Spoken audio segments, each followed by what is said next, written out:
Welcome everyone to another webinar by CTC Software. My name is Sean Zerbis, the Director of BIM Development here at CTC, and today we're going to talk about cloud shared licensing. We're going to go over a fairly comprehensive administrative session talking about exactly how to control this cloud shared licensing system. Now, the cloud shared licensing, this is a fairly new addition to the CTC's website, the CTC Software website. It really does expand the ability to very easily license all of your users, regardless of their corporate network connectivity. This is key because our original shared licensing system, the legacy one that's network licensing, works well as long as users are attached to the network. But that only works when they're attached to the network via VPN or something. And these days, sometimes that can be a little sketchy, and many of us have a lot of remote workers. And so by popular demand, we've built this cloud shared licensing system. And really what it lets you do is, as admins, enables you to allocate licenses super simply without the need to involve IT, and it's going to enable you to understand how and when users are leveraging the actual tools themselves and gaining efficiencies through these CTC tools. Now, the key here is that this environment really does need to be administered. It doesn't just take care of itself. Well, it kind of does once it's set up, but it has to be set up by you in the first place. And you need to make sure that the correct users are getting the licenses that they're supposed to be getting and when they need to. So I'm going to cover all of the controls required to successfully administer all of this cloud shared licensing system that's now available here from CTC Software. I'm going to talk quickly a little bit about what is cloud shared licensing early on. And this is sort of a recap of a previous webinar where we talked about what is cloud shared licensing and what's new in the portal. But I want to make sure that you know what it is so you understand what we're about to control and work through. Then I'm going to talk about navigating this new portal, this new licensing area. I want you to understand the new and some of the legacy licensing controls that you have in that portal area. And then we're going to actually go through the exercise of creating a user group and potentially some users, allocating cloud shared licensing to them. And because this is equally as important when you're administering licensing, we want to talk about how to revoke licenses from a user while they're using a tool if needed.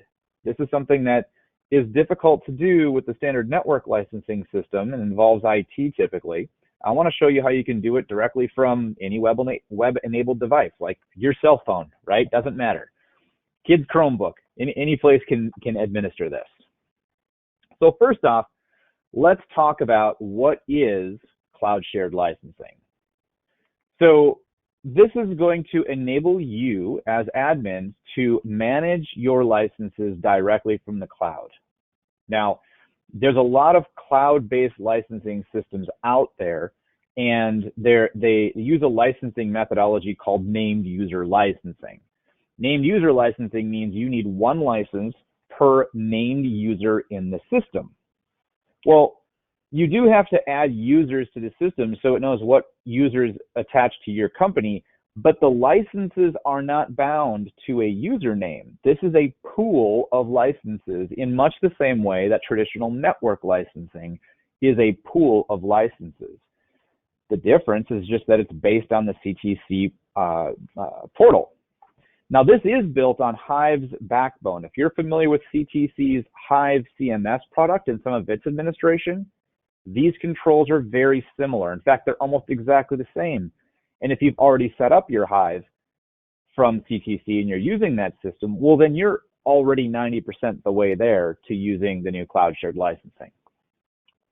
This is built into CTC's new portal and the brand new website. So when you go to ctcsoftware.com, which is where we will be navigating today, and you can feel free to follow along with me if you'd like, especially if you're an already existing Hive user, well, then you'll have the ability to do some of this administration right away as well. This licensing is built on similar concepts that you're already used to, like Microsoft and Autodesk.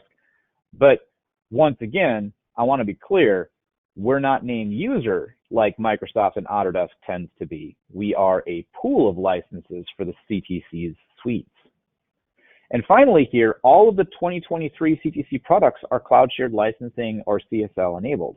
So when you install, say, BIM Project Suite 2023, it'll already be accessible or ready to leverage that cloud shared licensing system. And the 23 products by CTC support Revit 2019 all the way through 2023, or AutoCAD 2019 if you're using the AutoCAD tools all the way through 2023. So yeah, these tools are ready to go to leverage this new system. Now, if you haven't already taken a look at this, there's some really powerful reasons why you might want to switch to cloud shared licensing, and maybe you already have, and that's why you're watching this, or maybe you're kind of evaluating, do I want to? I mean, the big deal here is that the infrastructure truly is greatly simplified. It affords you as admins instant license allocation. You don't have to wait for IT to do any of the licensing setup for any of this. As you renew every year, it just automatically, renews, and there's no need to replace license files. There's a lot of simplified work there. The suites and tools report back so you can understand in the future if you're getting the ROI to your investment, right? We want to make sure that you're getting that return that you're expecting to get. You're buying these tools to make you more efficient. Is your team using them? Are you realizing that? As you are working with trials and potentially trial extensions and paid licensing transfers, things like that, this whole process becomes a lot easier in the cloud shared system, far more so than it was with standalone and network licensing. And really, it just helps CTC modernize our controls and our interactions with you so that we all can kind of leverage the cloud for what the cloud's good at, automatically giving us access to things. That's kind of the point. And so if you want to know more about some of these reasons and some deeper sort of details about this, check out one of our previous webinars that talked about the new CTC portal and gave a little bit of an introduction to the cloud shared licensing and talked in great detail about why this is meaningful. But for now, let's talk about how to navigate this new portal, how to get to where we want to be so that we can do some of this license allocation. So what I'm going to do is actually transition over to the CTC Software website. That's not the website. There we go. So here on ctcsoftware.com, you can see I'm in my Chrome browser right now, and I'm up here, ctcsoftware.com. When I navigate to this is the CTC homepage, of course. And of course, you're going to have access to all of our products and our events and other resources we have, like what ROIs should you be getting, leveraging the ROI calculator. But over here to the right, you'll notice that I'm already signed in at this point, but this is where you can access the portal itself. When you click on the little person, and pretty soon you'll actually see a label that says portal, but when you click on the person, what it's going to do is navigate you into the management portal. It welcomes me. Now, if you weren't signed in already, it would ask you to sign in and then give you access to the portal. Because I have access to the CTC Hive product, I'm licensed for it myself, I have access to all of the CTC Hive administration controls right here. The dashboard, the CMS, the projects, the requests, all that's there because of the Hive product. But I also have access to the users and groups area regardless. So this used to be Hive exclusive, now it is available to all of our products. And so everybody, when you sign in, if you're an admin, you'll have access to the users and groups. And we're going to spend a little bit of time here today because this is where we're going to do some of our setup. There's also the licensing area right here. This is the official licensing portal. And these two tabs right here, these two sub-tabs, is where we're going to be focusing all of today's kind of energy here. If I go into the licensing area, this is where I will see what licenses I have available to me, both legacy licenses and the new licenses. So I can expand out any of the suites that belong to me that I have some access to in some form, like the CTC BIM project suite, and it'll tell me information about my licenses that I own, whether I've purchased it or not, whether it's active or not, whether, if it's network or standalone license, either way, what my subscription dates are, and information about this. Okay, so this gives me access to the information about my licensing. I want to jump back into that portal over here, the actual PowerPoint, because I want to talk about some of the licensing controls. Once we get into that licensing subtab, there's some specific controls that you have access to.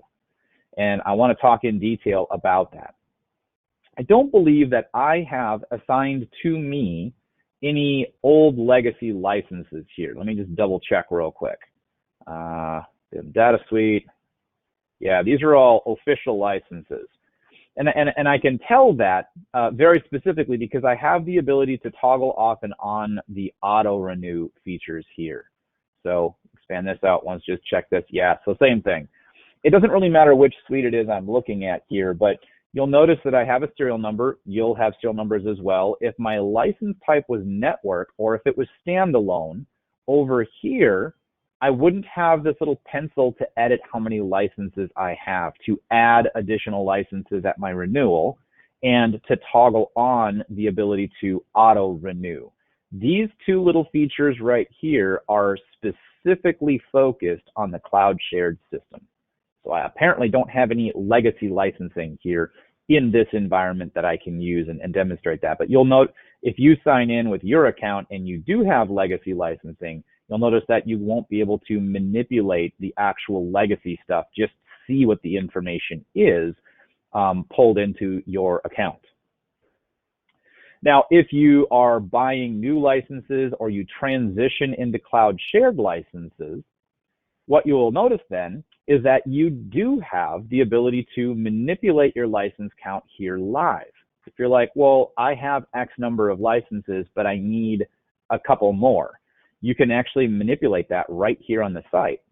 And you'll also have the ability within this licensing area to toggle on the ability to automatically renew. So when your renewal date comes up, within a week of that, it'll automatically bill whatever the accounting stuff is you have on record, and then your system will auto renew just automatically. No need to worry about getting new license files or waiting for invoices, anything like that. It'll just auto renew. This is very similar to what we have in a lot of our environments these days, right? I can auto renew things like Disney Plus or Dropbox or Microsoft Office, right? Like these things can just auto renew. They're stuff that we use, and some of these are personal, some of these are business, but we like the convenience of being able to just set it and forget it and have these things always working without having to think about it every single year. So you have that option.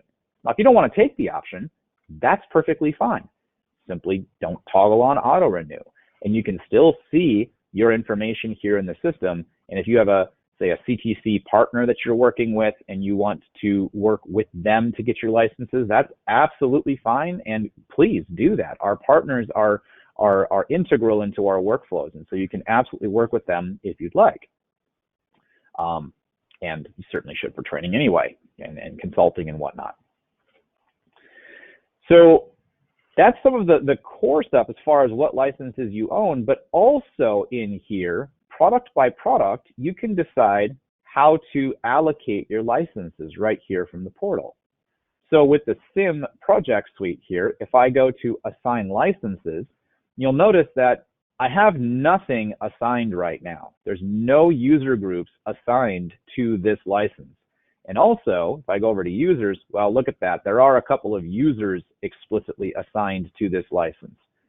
This is not typically how I would assign my licenses user by user. You can, but I typically wouldn't. You have the ability to leverage both user groups and users, but you have to have made them first. So let's talk about that real quick here. Let's talk about users and user groups. Okay, this is the key to being able to successfully administer really anything in CTC licensing. And if you're using Hive, you already know this because you're using users and user groups to allocate rights to different portions of the Hive CMS. And so we're going to be using that exact same system here for licensing. I'm going to give you a couple of suggestions real quick on how you can set up your user group environment and then subsequently your users, associating them to user groups. So I'm going to close this out for a moment because I need to jump into the users and groups portion before I can work with allocating licenses successfully. I want to make sure this is set up pretty well. And you can do this portion, the users and groups portion, before you do anything with licensing or anything with Hive. In fact, it's one of the first things you should do.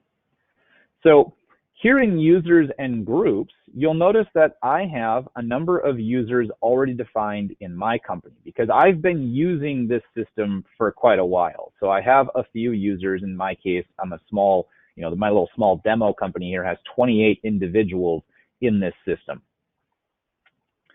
Over here in my user groups, I've defined probably way more user groups than I actually need, but I've done this because I wanted to mimic some of what many of you will do in your firms. Now, one of the very first user groups that I like to make, there's actually two that I make right away, is my R, not that one, R everyone. So R for me, I group my stuff together alphanumerically because it makes it easier for me to navigate and kind of work through the system. So I prefix anything with R that is role-based. So in my case, I have just like an everyone role. I have a licensing admin role, somebody who can actually do this license controls that we're talking about right now. I have an organization admin right here, a role for that, so role org admin. I've got a bunch of other roles in the system as well. I'm going to explain what these roles mean here in a minute. I have a bunch of others. I have 12 total ones. In fact, if I set my number of entries to show on a page, you'll see that I have a request admin and a users admin as well for IT. In fact, what I'm doing right now is the user and group administration portion that this group of people could potentially work with. You'll notice here that I also have some discipline-specific groups: architecture, discipline, electrical, mechanical, structural. You may have other needs in your firm for different disciplines or sub-disciplines, different clusters or groups of people. You can create whichever user groups it is you need. Now, the first two that I recommend is the R everyone group, or you might skip the R dash and just call it everyone, and that's perfectly fine, but everyone. And then also, you're probably going to want to have your administration team, like your organization admins. Or you might use a different term for that. You might use the term BIM managers. And you can set the roles for that group of people a specific way. Now, to make a new group, let's do this real quick here. I'm going to make just one called just everyone. You're going to see it show up right between the Dynamo Power users and the R BIM managers because, E comes after D and before R. But I'm going to make a brand new group here. There's a little plus sign here in the top right corner. And with that plus sign here, I'm just going to call this out as everyone. If I could spell, that would be glorious, actually. Here we go, everyone. And I might give it some kind of a description like all corporate, Revit users or BIM users or all corporate users or whatever. This goes beyond just Revit because everyone is literally everyone. And I have civil tools in my system as well. So it's literally everyone.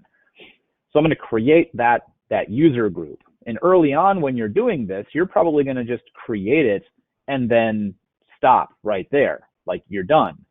Because you probably won't have many members already in your firm. You're probably going to add yourself, like I might go in here and add me to this list just because I know I'm already in this organization, but I haven't added a bunch of users yet. I'm just establishing this role of everyone, and that's going to be it. So I can update this everyone group with just me in this case. There are some organizational roles that come along for the ride as well, and I didn't check any of them for my everyone group, and I wouldn't recommend that you do either.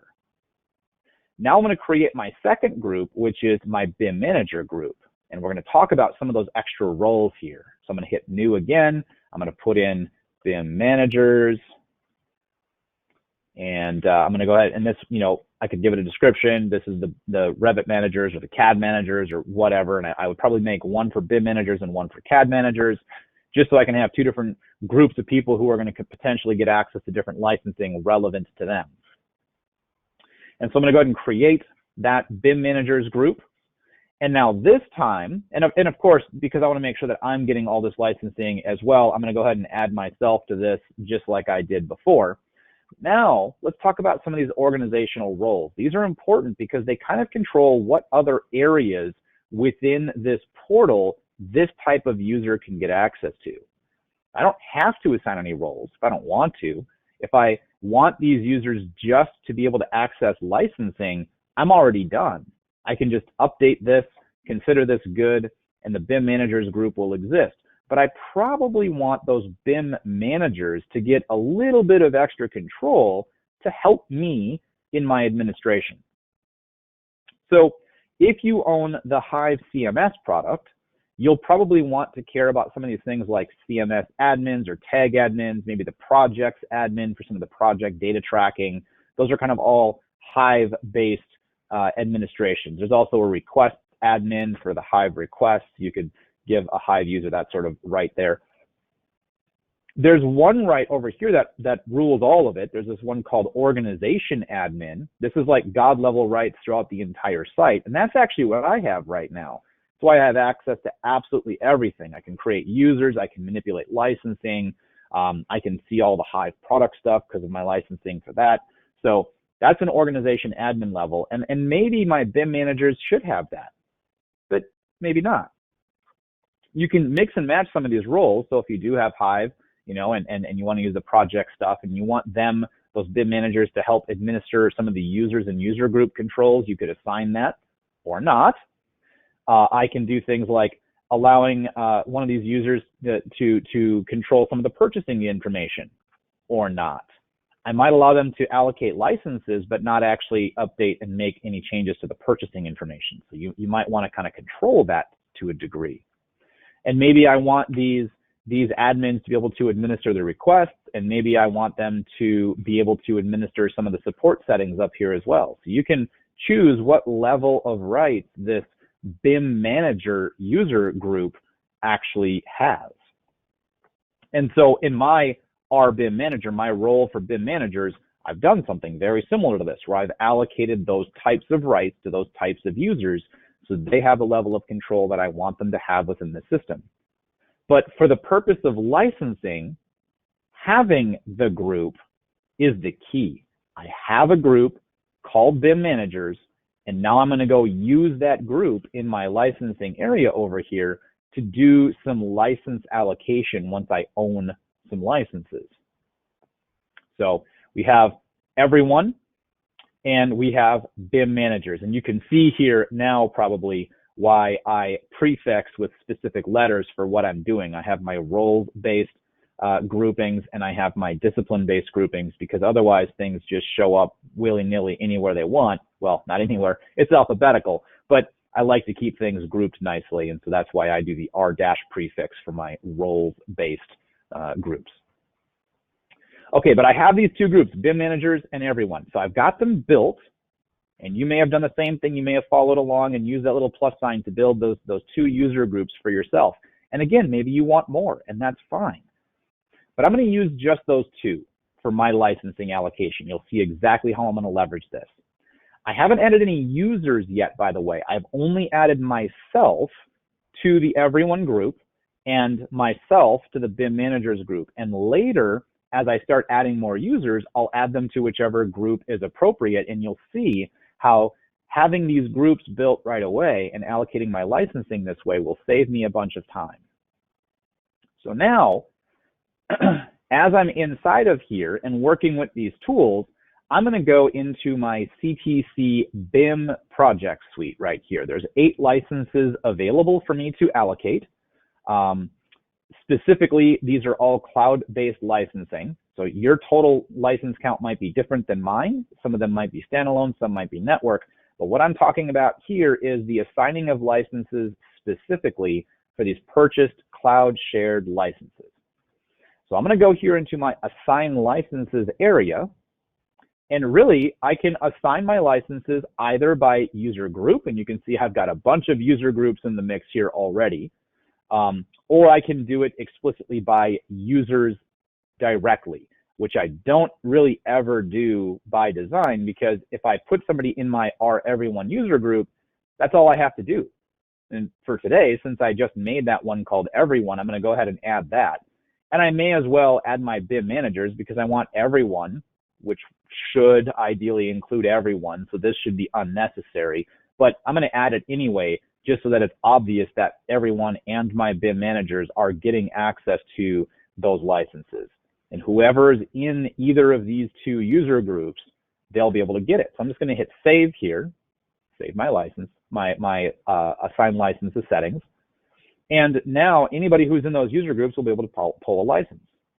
So immediately right now, if I jump over into Revit over here, in this Revit space, if I was to pull up a tool like View Creator, whatever, doesn't matter which tool I pull up. I'm pulling up a tool on the BIM project suite that's a licensed tool.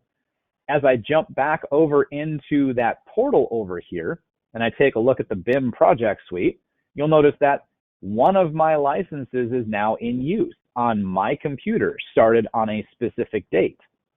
Now, I didn't borrow the license. I just used the tool and it kind of checked out a license to me automatically. So there isn't a quote unquote return date here. But within the tool itself, if I knew I was detaching from the network, I would be able to check out or fully officially borrow a license. And it would permanently put it on my computer. So if I detach from the network and say jump on an airplane without internet connectivity, I can still use those tools. So that's doable within the app itself. This one here, you'll notice it just says return date NA, because as soon as I shut down that tool, it's going to return it. So let me just toggle back over here into View Creator and shut that down, close that tool. And when I jump back over here into the portal and just refresh this page real quick here so I can force it to update a little more quickly, as I jump back into the BIM project suite, you'll notice that there's no licenses in use. And of course, then all 8 are available, right? It's instant. It's super easy. And just so you're aware, right now, I'm on some pretty garbage internet connection in a hotel. And that's perfectly fine because this license is still functioning 100%. I don't have to try to VPN into an office and wait for network connectivity and that VPN to allow me to get access to this. I'm just on the internet and able to pull this license because I'm a part of this company with my sign-in in the tool itself. Okay, so that's pretty straightforward. Now, for me to have been a user, now again, I'm the org admin, the first user here, so of course I'm going to be able to get this, but if you need to add additional users, there's 2 ways you can do that. I'm just going to jump back to the users and groups portion here, and over here, if I needed to add a brand new user, I can do it one by one if I want to. So I can add a single user real quick, right from my cell phone potentially, just pull up the web browser and add a user through the portal, giving a first and last name, giving a basic username, which I typically use their email address. Of course, I'm going to add their email address if you care to track this, which office they're a part of, what department they're a part of, and you just assign them a quick temporary password and you create them. Now, once you create them, the next tab here is to select roles and members. And or roles and groups. And with this groups, I'm just going to add every user to the everyone group. And if they're a BIM manager, of course, I'm going to add them to the BIM manager group as well. And that's it. They immediately then have that license allocation because I've already assigned my licensing here. I do not have to go product by product and assign licenses now because I've just assigned a group to it. And when I add users, they're in those groups. And if you're a Hive user, and you've assigned those groups to rights on libraries, well, they've already got the rights to the libraries as well. The whole point here is that this is supposed to be super streamlined.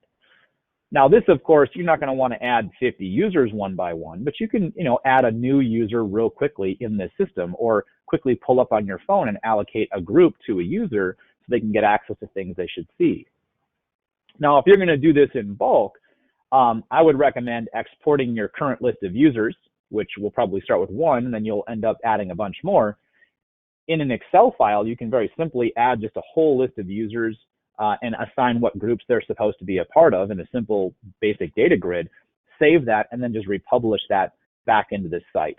And for those of you who want to be a little bit more advanced, there's also a methodology that you can use of a tool that we offer called the Active Directory Account Synchronizer, where you can directly tie into your Active Directory and synchronize those users. Now, for that to work, you do have to have network connectivity to your office to be able to use the AD Sync tool because it has to talk to your Active Directory. Of course, if you're using Azure Active Directory, then that's cloud-based as well, and you're good to go. But if you're using standard Windows Active Directory, you'll have to do a little bit more work there. All right, so that's the users and groups administration.